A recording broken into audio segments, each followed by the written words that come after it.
Direct contact with professional artists and their work can provide a powerful stimulus for children's creativity and learning. It's certainly done so at Merridale Primary School in Wolverhampton. Here, Year 4 pupils are finishing off a stone carving outreach project with Craig White, an art interpreter and sculptor from the city's art gallery. We wanted to broaden the children's horizons when it came to artwork, because we didn't know what they actually thought about art or the topic that we were going to investigate or explore. So we really wanted to stimulate their minds. The whole way that the project got started was that our head, Simon Lane, and Merridale itself, all the staff were keen to get to know what was going on in the local communities. And we found that the art gallery was actually part of an outreach project. The work at the school was inspired by an earlier visit to the gallery. In preparation for the visit, well, we talked about portraits and those sculptures, and we looked at sculptures around the school. I mean, we've got beautiful willow sculpture outside, and we've got lots of woodland. We had a look at their shapes, and we went outside to sketch those as well. We tended to, before we went, ask them to write down what they expected to get out of their tour and their visit, what questions they might like to ask the artist. Merridale School has worked with us before. We've done a project, Creativity in the Curriculum project, with them during the last academic year, and we've offered them another project this term. We've got 2D and 3D projects that we do with school groups. The Sense and Sculpture exhibition was set up about 2.5 years ago. All of the pieces are interactive, and all of the pieces can be touched, and there are braille panels for people with sight impairments. It's also accessible by people who just want to come in and see something and be able to touch something. This is Sensing Sculpture, and this is an exhibition of pieces of artwork and sculpture that's specially been designed so that you can touch and feel things. Remember before I said that you can't touch things in galleries, we're not allowed to touch the pictures. Well, this exhibition has been specially set up so that you can touch things. You can walk around and feel the different textures and the different forms and different parts of the sculpture. And today what we're going to sort of have a look at and what we're going to go around is sort of feeling all the different things in here and feeling the different textures and feeling different things to help you when we go back to school. Yeah, the main advantage of this exhibition is sort of so different to anything they've ever sort of really done before, especially sort of being allowed to touch artwork. A lot of the, you know, virtually every other gallery sort of keeps you away from it, and there's barriers and things. When the children come into the gallery, it's such an exciting experience for them. The look on their faces when they actually see real pieces of artwork, real pictures, real sculptures. They can understand how the artist has made these sculptures and pictures because of the marks that the artist has left.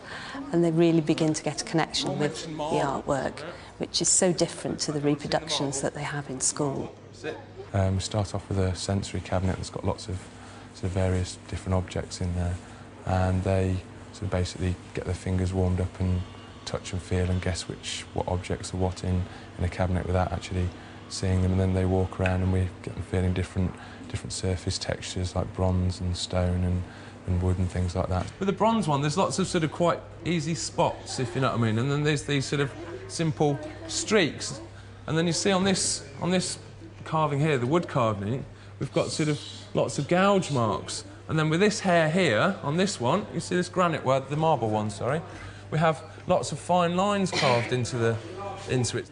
So if you all walk around and have a touch and a feel of each one and tell me what the differences are, if you had your eyes shut when you were touching it, what would be the difference between them? So see who can describe them to me. Many museums and art galleries now do have Please Touch exhibitions, but almost all of them will have handling collections. I think the experience of being able to literally touch the past or touch something that a creative artist has made really gives them a feeling and understanding of the process that they just don't have when they're reading about it or listening to people telling them about it. We have students from all different key stages coming in and working with us in the gallery. So guided tours can be adapted so that they're working with Key Stage 1 children and talking to them at their level. We also get students from Key Stage 3 and 4 coming in quite regularly to see what's on in the gallery. and the teachers plan this into their schemes of work, so each year it will be a regular feature that they come along to the gallery. So this room's been set up because we've got lots of bags with different smells, and there's lots of sounds that are triggered off by some little sort of laser beam things down here. So we'll have lots of different sort of things, and that's to sort of wake up your other senses. Pardon? It's a bit... No, it's not bad food, no. There's some spices and herbs and things. Each one's got sort of slightly different. So if you have a rummage round of them, some of them might smell worse than others. When the children come in and see the Sensing Sculpture exhibition, not only does it cover the art curriculum, it can also be used to enhance the science curriculum. When you're looking at different materials and how these materials can be scrunched and twisted and changed, the exhibits that we have here are really inspirational for the children to be able to see how different natural materials and man-made materials can be adapted. To finish off the session, the class makes rubbings of the different textures and materials on display in the gallery. Pupils take these back to school to use as inspiration for their own sculptures. We've been looking at sculptures and doing different textures and drawings. What was your favourite part of the gallery?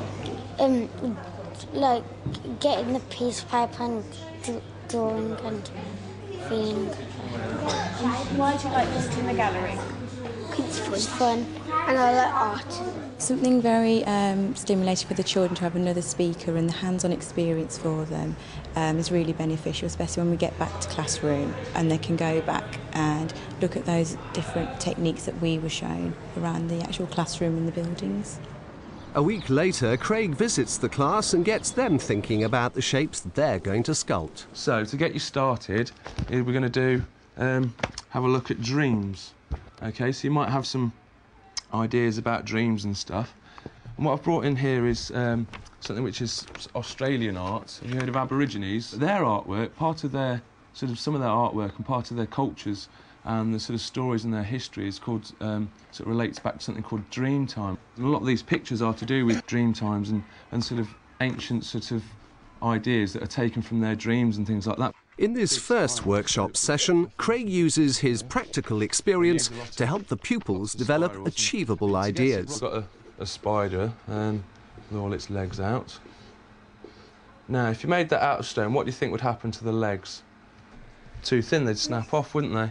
So what we could do is, instead of carving all the stone away and leaving just the legs to sort of become weak and snap off, we could just sort of leave it on the stone. Working with Craig today, he brought in some pictures to show the children, and he talked about dreams and what the children might see in their dreams, and the children were asked to actually sketch those. Don't worry too much about them being sort of perfect or anything like that, because sometimes when you make mistakes, they might lead on to better ideas, so you never quite know what's going to happen. That's it. How are we doing? That's it. So draw me some pictures of things. The way that we've actually fitted in the workshops is that they take place every afternoon for about 6 weeks. With the timetable, it didn't really make a drastic change because we already have a session of art. It just means maybe moving one subject a bit earlier on in the week. It hasn't really interfered with our timetable at all. Well, these ones are tennis ball, got a fiery tennis ball, and this one's a chef. This one's 50 cents with a dollar sign. The project seems to have really helped build the children's confidence, particularly the EAL students. We found that having a few children with English as a second language, the art allowed them to express themselves better. It was nothing that was either right or wrong. It was their own beliefs and their own interests that they were showing. Which of your designs are you going to use? The flower. Why have you chosen the flower? Because I like flowers so much. So you've all got some quite nice pictures and you've got some nice ideas come out.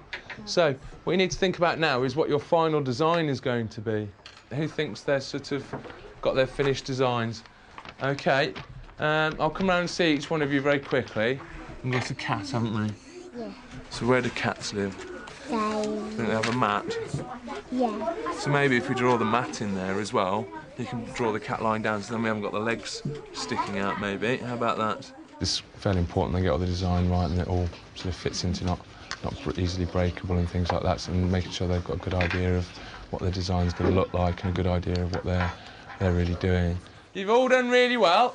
They're all pretty much finished. There's just little bits I'm going to have to go around and just sort of make sure that you've all got a good idea of what we're doing as we're starting. But next week we should be ready to get started and you can all get your hands on.